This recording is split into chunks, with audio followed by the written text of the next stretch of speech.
Morning.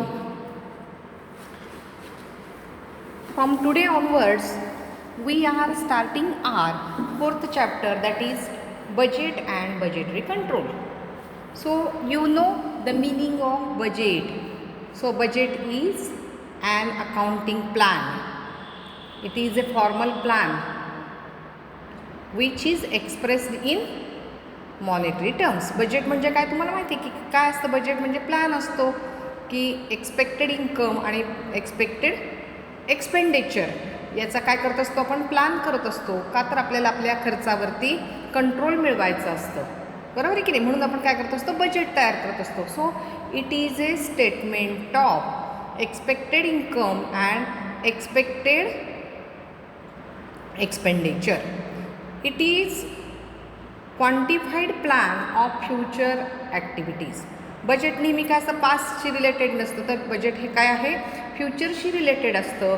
So it is A quantitative असतं, qualitative नाही. बजेटमध्ये सगळ्या काय असतात? फिगर्स असतात, क्वांटिटी असतात, आणि so it is A quantitative blueprint for action. आपण फ्युचरमध्ये काय ॲक्शन घेणार आहोत त्याच्याशी रिलेटेड काय आहे की हे एक स्टेटमेंट असतं. हे तुम्हाला सगळ्यांना झालेलं आहे. तर आता ह्या युनिटमध्ये, in this unit we will discuss and we will learn about the various aspects of budget and budgetary control. This is also a related with numerical problems. Numerical problems पण आपण याच्यामध्ये शिकणार आहोत. कोणते प्रॉब्लेम आपण शिकणार आहोत? कॅश बजेट आहे आणि फ्लेक्झिबल बजेट आहे. खरं तर खूप लेंदी आहेत हे, पण वेळेअभावी आणि ऑनलाईनमध्ये आपल्याला एवढं डिटेलमध्ये शिकवता येत नसल्यामुळं आपण थोडंसं काय करत आहोत की शिकत आहोत, पण फार डिटेलमध्ये आपल्याला याच्यामध्ये प्रॉब्लेम घेता येणार नाहीत. मी तुम्हाला ऑलरेडी प्रॉब्लेम सेंड केलेले आहेत, मी प्रॉब्लेम शिकवणार पण आहे, पण इथे काय आहे की ऑनलाईनमुळे थोड्याशा आपल्याला लिमिटेशन्स पडतात. तर बजेट म्हणजे काय कळलं का तुम्हाला? बजेट म्हणजे काय आहे? It is a statement which is related with future income and future expenditure. So every organization achieve its purpose by coordinating different activities and for the execution of goals. आपल्याला काही एखादं गोल, एखादं ऑब्जेक्टिव्ह आपल्याला achieve करायचं असेल तर आपल्याला काय करावं लागतं की आपल्याला त्याचा विचार करावा लागतो की आपलं एक्सपेक्टेड इन्कम किती आहे आणि एक्सपेक्टेड एक्सपेंडिचर किती आहे, आपल्याला ती ॲक्टिव्हिटी परवडणार आहे का, बरोबर आहे की? आणि मग आपण काय करत असतो की ती ॲक्टिव्हिटी करायची किंवा नाही, घ्यायची किंवा नाही, हे आपण फायनल करत असतो.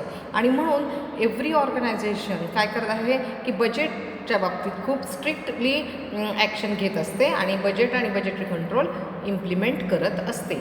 तर डेफिनेशन्स पण इथे मी दिलेल्या आहेत तुम्हाला, बजेटच्या डेफिनेशन्स दिलेल्या आहेत. So it is A return plan covering projected activities of A firm for definite period of time.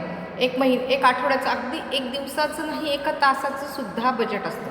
एका तासाची ॲक्टिव्हिटी आपण घेणार असू तरी त्याचंसुद्धा बजेट असतं. म्हणजेच काय आहे, सॉरी, की हा एक रिटर्न प्लॅन आहे आणि हा एका स्टिप्युलेटेड पिरियडसाठी, डेफिनेट पिरियडसाठी आपण काय केलेला असतो? तो डिसाईड केलेला असतो. One can elicit the explicit characteristics of budget after observing the above definition. तो काय आहे की डेफिनेट पिरियडसाठी इथे आहे बजेट, त्यानंतर प्रिपेअर्ड इन ॲडव्हान्समध्ये असतं, ते तयार केलेलं असतं. आणि सगळ्यात महत्त्वाचं काय आहे? It is related with forecasting. पूर्वानुमान, पूर्वांदाज आपण घेत असतो. आणि हे काय आहे की आपलं एक्सपेंडिचर कंट्रोल करण्यासाठी सर्वात महत्त्वाचं इन्स्ट्रुमेंट आहे, महत्त्वाचं डिव्हाइस आहे. आणि before implementation it is approved by the management. आणि आपल्याला ते इम्प्लिमेंटेशन करण्याच्या आधी मॅनेजमेंटकडून त्याचं काय घ्यावं लागतं? आपल्याला ॲप्रुव्हल घ्यावं लागतं. It also shows capital to be employed during the period. आपण किती कॅपिटल वापरणार आहोत हे पण इथे आपल्याला कळत असतं. आता त्यानंतरची जी कन्सेप्ट आहे ती आहे बजेटरी कंट्रोल. बजेटरी कंट्रोल काय? It is a method of managing cost through preparation of budgets. So budgeting is a part of budgetary control. ठीक आहे, त्याची पण डेफिनेशन मी इथे दिलेली आहे. आता बजेटरी कंट्रोलचे काय फीचर्स आहेत? तर establishment of budgets for each purpose of business. म्हणजे आपल्या बिझनेसचे जे काही वेगवेगळे पर्पजेस असतील, वेगवेगळ्या ॲक्टिव्हिटीज असतील, त्याच्यासाठी आपण काय करत असतो, वेगवेगळे बजेट म्हणजे वेगवेगळ्या युनिटसाठी, वेगवेगळ्या ॲक्टिव्हिटीसाठी डिफरंट बजेट्स आपण प्रिपेअर करत असतो. Then revision of budget in view of changes in conditions. Business environment सतत बदलत असतं. बिझनेस एन्व्हायरमेंटमध्ये काय येत असतं की सप्लायर असतात, डेटर्स असतात, क्रेडिटर्स असतात, बँकर्स असतात, गव्हर्मेंट असतं, कस्टमर्स असतात आणि मग हे एन्व्हायरमेंट सतत चेंज होत असतं. बूम असतात, रिसेशन असतात आणि मग ह्या चेंजिंग कंडिशनमध्ये आपण आपल्या बजेटची सतत रिवाईज केलं पाहिजे, चेंज केलं पाहिजे. Then comparison of actual performance with the budget on a continuous basis. Comparison केलं पाहिजे की कुठे काही डेव्हिएशन येते का, व्हेरियन्स येत आहेत का, डिफरन्स येतो आहे का, पॉझिटिव्ह डिफरन्स आहे का, हे शिकवणार आहे मी तुम्हाला सगळं. व्हेरायन्स वगैरे सांगणार आहे. फक्त इथं आपण काय करतो आहोत की फीचर्स बघत आहोत. Then taking suitable remedial action wherever necessary. खूप सारा डिफरन्स दिसतो आहे. आपण ठरवला होता 100 रुपये खर्च करायचा, होतो आहे मात्र 200 रुपये, बरं डबल खर्च होतो आहे असं आपल्याला जर दिसलं तर काय करायचं, रेमेडियल ॲक्शन आपण घेणार आहोत. म्हणून त्यासाठी काय करावं लागणार आपल्याला, ॲनालिसिस ऑफ व्हेरायन्स. व्हेरायन्स मीन्स काय आहे किंवा व्हेरिएशन काय आहेत त्याच्याशी रिलेटेड आपण काय करत असतो, ॲक्च्युअल परफॉर्मन्स आणि बजेटेड परफॉर्मन्स सतत कम्पेअर करत राहणं आणि रेमेडियल ॲक्शन घेणं हे बजेटरी कंट्रोलचं काय आहे, फीचर आहे. Then what are the objectives of budgetary control. Budgetary control कशासाठी इम्प्लिमेंट करायचं, तर प्लॅनिंग. आता प्लॅनिंगबद्दल आपण शिकलेलो आहोत. Planning, coordination, measurement of success, motivation, communication आणि कंट्रोल या सगळ्या वेगवेगळ्या ॲक्टिव्हिटीजसाठी काय करत असतो आपण, बजेटरी कंट्रोल इम्प्लिमेंट करत असतो. आता हे सगळे मॅनेजमेंटचे फंक्शन तुमचे बिझनेस मॅनेजमेंटमध्ये SY BComला झालेले आहेत, म्हणून त्याच्यामध्ये मी आपला वेळ घालवत नाही. Then advantages of budgetary control काय आहे, का करायचं बजेटरी कंट्रोल, तर इथे आपल्याला काय आहे की it provides A basic policies for initiative. कुठली ॲक्शन घेतली पाहिजे, फर्स्ट कोणती ॲक्शन आपण घ्यायची, त्याच्यासाठी काय सिस्टीम असावी, ही सगळी सिस्टीम आपल्याला बजेटरी कंट्रोल प्रोव्हाइड करत असते. Then it enables the management to perform business in most professionally manner. जर तुम्हाला तुमचा बिझनेस प्रोफेशनली करायचा असेल तर काय आहे की तुम्ही बजेटरी कंट्रोलसारखे डिव्हायसेस तुम्ही यूज केले पाहिजेत. Then teamwork.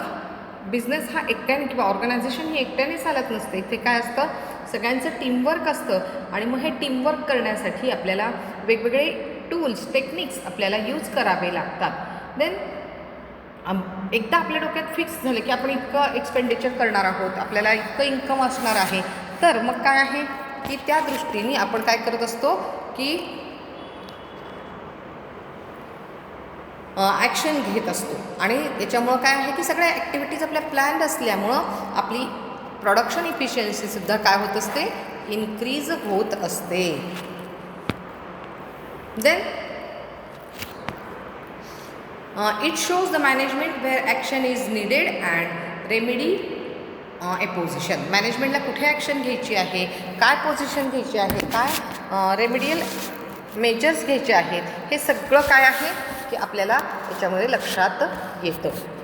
ओके, एक मिनिट मी जरा ॲडजस्ट करते camera. Then it reviews the present situation and changes which is necessary. काय चेंजेस करायचे आहेत, कुठली ॲक्शन घ्यायची आहे, हे आपल्याला बजेटरी कंट्रोल काय करत असते, सांगत असते. आणि मग आपली प्लॅनिंग, कोऑर्डिनेशन, कंट्रोल हे सगळं इफेक्टिवली स्मूथली रन होतं. देन जे काय आहे ते सगळं ॲडव्हान्समध्ये आहे. म्हणजे त्यामुळे पुढे जे काही आपल्याला डेंजर्स आहेत किंवा धोके आहेत किंवा काही प्रॉब्लेम्स आहेत, काही हर्डल्स आहेत, हे आपल्या लक्षात येतात ॲडव्हान्समध्ये आणि मग आपण काय करू शकतो, त्यांना चांगल्या पद्धतीने आपण फेस करू शकतो. आता ह्याची limitations. Every coin has two sides. एका साईडला काय असतात ॲडव्हान्टेजेस, दुसऱ्या साईडला काय आहे डिसॲडव्हान्टेजेस. प्रत्येक गोष्टीला त्याच पद्धतीने आहेत. म्हणून बजेटरी कंट्रोलचे सुद्धा लिमिटेशन्स आहेत. काय आहेत तर एकदा आपण बजेट ठरवलं आणि त्याच पद्धतीने जर आपण चालायचं म्हटलं, त्याच पद्धतीने जर आपण खर्च करायचा म्हटला तर काय आहे की हे ऑलवेज पॉसिबल नाही. कारण रिजिडिटी येते त्याच्यामध्ये. आपण कुठलीही इम्प्रूव्हमेंट, कुठलाही चेंज करायला आपण नकार देतो. कारण काय आहे की आपण एक फ्रेम ठरवलेली आहे आणि त्या फ्रेममध्येच आपल्याला चालायचं आहे हे आपण मनाशी पक्क ठरवलेलं असतं. आणि म्हणून काय आहे की एका बजेटरी कंट्रोल जर आपण इम्प्लिमेंट करायचं ठरवलं तर तिथे काय येतं, रिजिडिटी येण्याची शक्यता असते. आणि हे काय आहे की थोडंसं हार्मफुल आहे. आणि बजेटरी कंट्रोल तरी काय आहे की जसं आपण रॉ मटेरियल देऊ, जसं आपण डेटा देऊ, त्या डेटावरती हे डिपेंड असतं. आणि जर डेटा म्हणजे आपण जो डेटा सप्लाय करत आहोत, जी काय आपण इन्फॉर्मेशन देतो, तर बजेट जर बनवणार आहोत आपण, तर बजेट कसं बनवत असतो, पास्ट फिगर आपण घेत असतो की गेल्या वेळी या वर्षभरामध्ये आपला अमुक इतका सेल झाला होता किंवा आपल्याला अमुक इतकं इन्कम मिळालं होतं, गेल्या महिन्यामध्ये आपण असा सेल केला होता. म्हणजे हा पास्ट डेटावरती आपण फ्युचर प्रिडिक्शन करत असतो. जर पास्ट डेटाचं जर आपला चुकीचा असेल, इम्प्रॉपर असेल, इनव्हॅलिड असेल, तर आपण जे काही फ्युचरमध्ये डिसाईड केलेलं आहे ते काय असू शकतं, रॉंग असू शकतं. म्हणजे काय, it depends on the data also. Then expensive आहे. जे बजेट ठरवणारे लोक आहेत त्यांचं रेम्युनरेशन, त्यांचं पेमेंट हे काय आहे की हे लोक खूप सगळे अभ्यास केलेले असतात, त्यांचं पेमेंट असतं, त्यांचे रेम्युनरेशन्स असतात. तर हे थोडंसं काय आहे, एक्सपेन्सिव्ह आहे आणि स्मॉल ऑर्गनायझेशनला हे परवडत नाही. देन काही वेळेस काय होतं की it creates a conflict between management and employees. मॅनेजमेंटला सांगायचं एक, एम्प्लॉईला सांगायचं एक, आणि यांच्यामध्ये काय होतं मग की इतकं बजेट ठरवलेलं आहे, इतका खर्च करायचा आहे, इतकं इन्कम मिळणार आहे, आणि कोऑर्डिनेशन जर नसेल तर काय होऊ शकतं, कॉन्फ्लिक्ट क्रिएट होऊ शकतो. It sometimes leads to produce किंवा simple preparation of budget will not ensure its proper implementation. आणि म्हणजे आपण अगदी जसं ठरवलेलं आहे किंवा जसा आपण प्लॅन काढलेला आहे त्याच पद्धतीने आपलं इम्प्लिमेंटेशन होईल ॲक्टिव्हिटीज, असं नसतं. काही ठिकाणी काय होऊ शकतं, काही प्रॉब्लेम येऊ शकतो, काही कॉन्फ्लिक्ट होऊ शकतो, आणि अशा वेळी मग बजेटरी कंट्रोल इम्प्लिमेंट करायला आपल्याला थोडंसं कठीण जातं. आता काही रिक्वायरमेंट आहेत इसेन्शियल. बजेट जर आपल्याला बनवायचं असेल तर आपल्याला काय करावं लागेल, तर सपोर्ट ऑफ टॉप मॅनेजमेंटचा आपल्याला सपोर्ट असावा लागतो की तुम्ही इतका अमुक खर्च करा किंवा अमुक एका ॲक्टिव्हिटीसाठी आता इतके आम्ही पैसे वाढवून देत आहोत, बरोबर. यासारखे सपोर्टिव्ह ॲक्शन मॅनेजमेंटकडून आपल्याला अपेक्षित असतात. आणि म्हणून that is very essential for effective budgeting, budget तयार करायला. Then teamwork. सगळ्या टीमचं तिथे काय असतं की सगळेजण एका टीममध्ये काम करायला तयार असले पाहिजेत. Ready from the bottom up in a grass root manner. सगळ्यांनी मिळून काम करण्याची सगळ्यांची जर इच्छा असेल तरच बजेटचं काय होतं, इफेक्टिव्ह इम्प्लिमेंटेशन होऊ शकतं. Then realistic objective. बघा, तुम्हाला जर सांगितलं की गेल्या महिन्यात 100 युनिट सेल झालेलं आहे, या महिन्यात तुम्ही 1000 करून दाखवायचे, होईल का शक्य? नाही. 100चे मॅक्झिमम डबल 200 पण होणार नाहीत खरं तर सेल. पण असं टार्गेट जर रिअलिस्टिक टार्गेट दिलं तरच बजेट काय होऊ शकतं, इम्प्लिमेंट होऊ शकतं, अदरवाईज होऊ शकत नाही. Then excellent reporting system. तुम्हाला सांगू कमी की ऑर्गनायझेशनमध्ये काय असतात की तुम्ही शिकला असेल बिझनेस मॅनेजमेंटमध्ये की रिपोर्टिंग करत असताना वेगवेगळ्या ऑथॉरिटीज असतात आणि त्यांच्याकडे तुम्हाला रिपोर्टिंग करावं लागतं. आणि टॉप ऑथॉरिटीकडे जायला कोणालाच आवडत नाही. आणि मग काय आहे की याच्यामध्ये खूप साऱ्या हर्डल्स येतात. आणि जर इझी रिपोर्टिंग सिस्टीम ठेवली की तुमच्यावरती जे अधिकारी आहेत त्यांना फक्त तुम्ही रिपोर्टिंग करा आणि तुम्ही सतत काम करत राहा असं जर म्हटलं तर लोक आनंदाने काम करतात. पण जर रिपोर्टिंग सिस्टीम जर वेग असेल किंवा थोडीशी कॉम्प्लिकेटेड असेल तर बजेटिंग इम्प्लिमेंटेशन होणं थोडंसं अवघड आहे. Then structure of budget team. Budget टीमचं सुद्धा काय आहे, हायरार्कीप्रमाणे जर ती टीम केलेली असेल तर काय होतं, बजेट बनवणं सोपं जातं. देन वेल डिफाईन्ड बिझनेस पॉलिसीज. काय क्रेडिट सेल असेल, कॅश सेल असेल, उधारीवर खरेदी असेल, रॉ मटेरियल असेल, ट्रान्सपोर्टेशन असेल, यासारख्या ज्या बिझनेस पॉलिसीज आहेत या जर वेल डिफाईन्ड असतील, सगळ्यात वेल डिफाईन म्हणजे सगळ्यात ठरलेल्या असतील, व्यवस्थित असतील, त्यांच्याशी कॉन्ट्रॅक्ट व्यवस्थित केलेले असतील तर काय आहे, बजेट इम्प्लिमेंटेशन सोपं जातं. Then integration with standard costing system. आपला पुढचा टॉपिक आहे स्टँडर्ड कॉस्टिंग. ठीक आहे, तर हे स्टँडर्ड कॉस्टिंग सिस्टीम असेल तर काय आहे की या ठिकाणी सगळ्या या गोष्टी सोप्या होतात. Then classification of budget. बघा काय आहे की बजेट सेल्स बजेट दिले बरं का इथे फक्त. वरती सेल्स फंक्शनल क्लासिफिकेशन आहे. तर according to classification there are 3 types of budget आपल्याला शिकायचेच आहे. According to function, according to flexibility and according to time. आता फंक्शनच्या नुसार काय आहे, sales budget, production budget, raw materials budget, purchase budget, labour budget, production budget, selling and distribution budget, administration cost budget, capital expenditure budget and cash budget.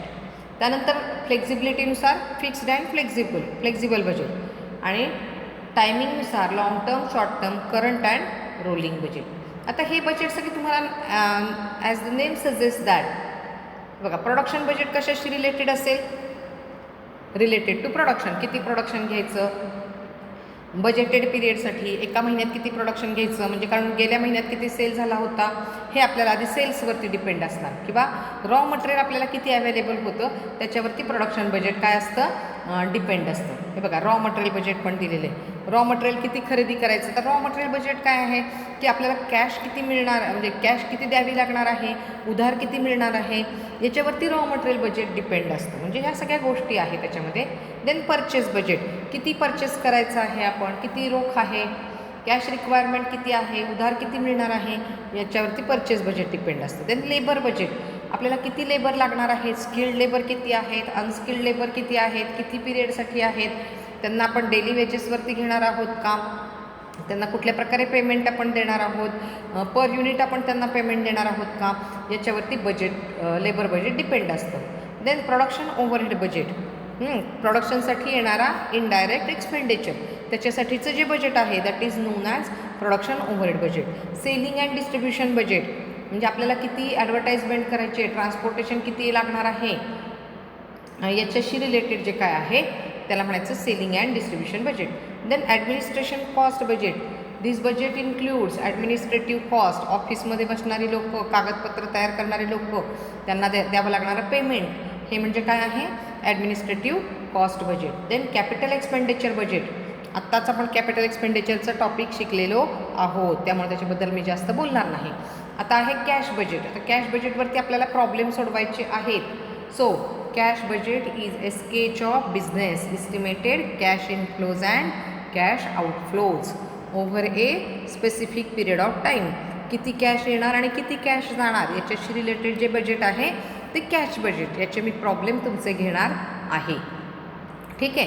So cash budget is one of the most important to be prepared. It is a projection of cash receipts and cash payment. येणारी cash किती आणि जाणारी cash किती एका ठराविक पिरियडमध्ये. कशासाठी लागतं हे की आपली कॅश रिक्वायरमेंट किती आहे ठराविक पिरियडमध्ये हे फाइंड आउट करण्यासाठी आपण काय करत असतो, कॅश बजेट तयार करत असतो. आणि मग आपल्याला जर दिसलं की आपल्याला डेफिशियन्सी आहे, आपल्याला बँकेचं लोन घ्यावं लागेल, बँकेची CC आपल्याला वाढवावी लागेल, तर काय करावं लागतं, त्याच्यासाठी आपल्याला तयारी करावी लागते. काय फंक्शन्स आहेत ते बघा, सगळं आत्ता घेऊन टाकते म्हणजे नंतर मी तुमचे प्रॉब्लेम्स घेईन. ठीक आहे. So it makes sure that enough cash is available when it is required. Cash budget कशासाठी तयार करायचं की जेव्हा आपल्याला पाहिजे, जितकी पाहिजे तितकी कॅश आपल्याला अवेलेबल व्हावी, होते किंवा नाही हे पाहण्यासाठी कॅश बजेट तयार केलं जातं. It designates cash excesses and shortages, आणि कॅशचं शॉर्टेज काय पडणार आहे आपल्याला हे पाहण्यासाठी कॅश बजेट आपण तयार करत असतो. It provide funds, cash budget आपल्याला किती फंड आपण मिळवू शकतो हे आपल्याला दाखवतो. Then it provides a sound basis to manage cash position. ठीक आहे, कॅश पोझिशन दाखवायला आपल्याला हे उपयोगी पडतं.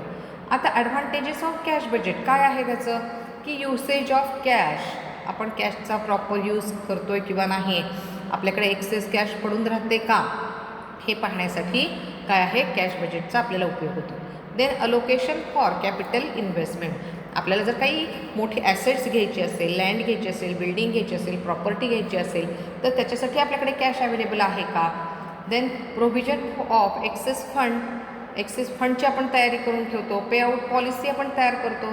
Then provision for acquiring funds. Then profitable use of cash, आपल्या कॅशचा जास्तीत जास्त चांगला उपयोग व्हावा म्हणून आपण कॅश बजेट तयार करत असतो.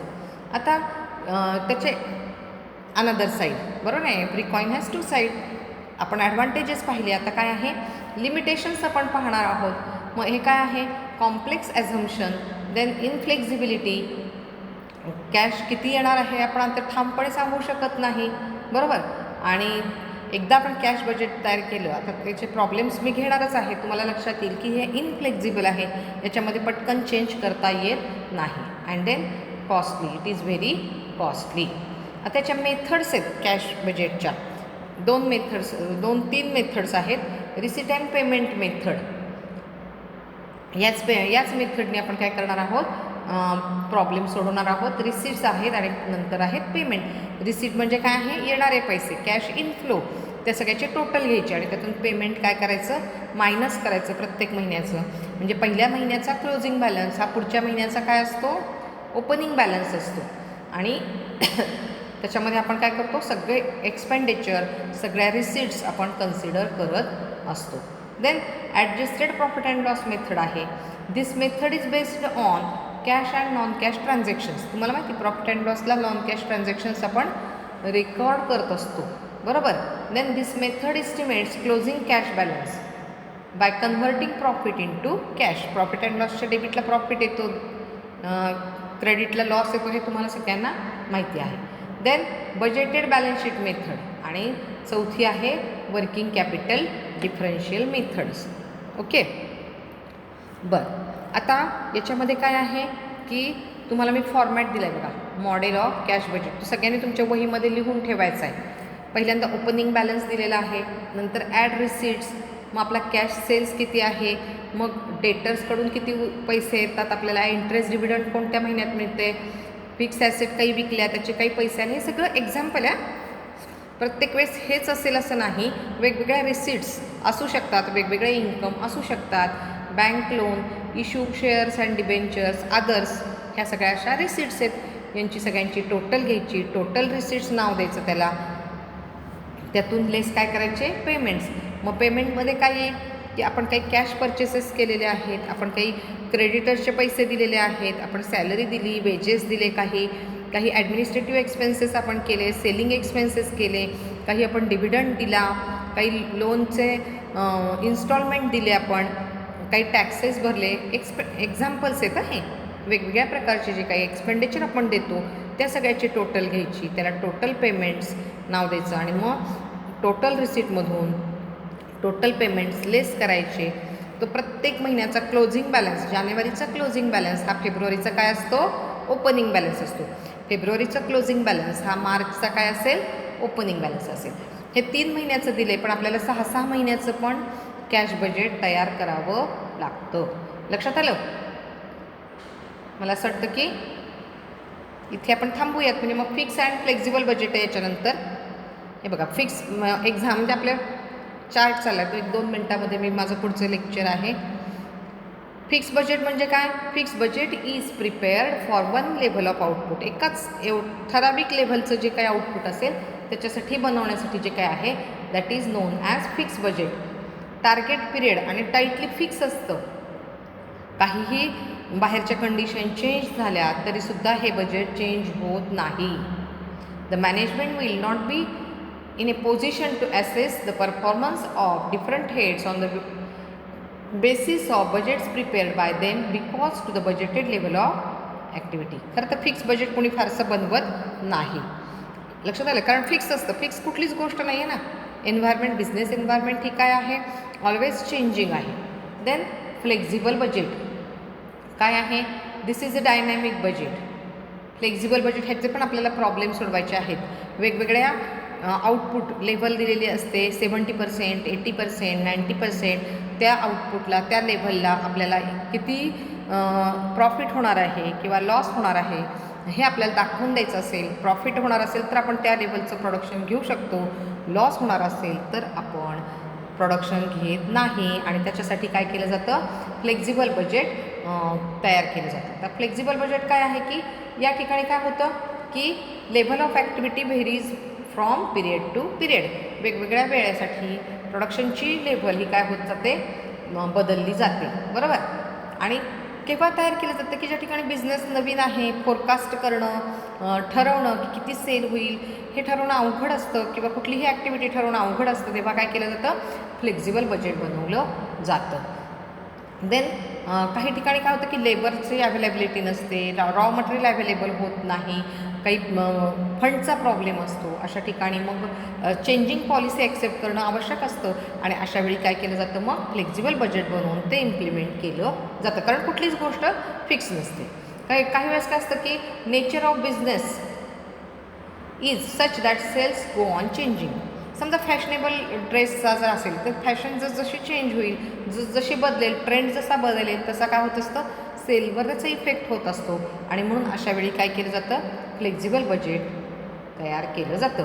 देन काही वेळेस काय होतं की त्या ऑर्गनायझेशन सारखं नवनवीन प्रॉडक्ट इंट्रोड्यूस करत असतं आणि मग अशा वेळी गेस करणं अवघड असतं की कुठल्या प्रॉडक्टचा सेल किती होईल, बरोबर की नाही. आणि म्हणून मग काय आहे की त्याचा पॅटर्न बदलण्यासाठी किंवा ते फ्लेक्झिबल बजेट तयार केलं जातं. काही वेळेस एक्सपोर्ट बिझनेस असतो, त्या ठिकाणी पण काय आहे की हे तयार करणं अवघड असतं. आता फ्लेक्झिबल बजेटचा फॉर्मॅट पण मी दिलेला आहे तुम्हाला, हे बघा इथे आहे, cost, flexible budget, fix budget. पण हा फॉर्मॅट नाही आहे, हे बघा खाली आहे मॉडेल ऑफ, हे बघा मॉडेल ऑफ फिक्स बजेट 60%, 80%, 100%. या ठिकाणी काय केलं जातं की 60%ची कॉस्ट दिली जाते आणि त्याच्यावरून ते कन्व्हर्ट करून तुम्ही काय करता, 80% कॉस्ट कॅल्क्युलेट करत असता, बरोबर. काही ठिकाणी इथं फिक्स एक्सपेन्सेस, व्हेरिएबल एक्सपेन्सेस आणि सेमी व्हेरिएबल एक्सपेन्सेस असं कॅल्क्युलेट केलं जातं. काही ठिकाणी काय आहे, prime cost, variable overhead, marginal cost असे हेडिंग तयार करून प्रॉब्लेम सोडवले जातात. ठीक आहे. पुढचं आपण नेक्स्ट लेक्चरला घेऊयात. आपण इथे थांबूयात. Okay, bye bye.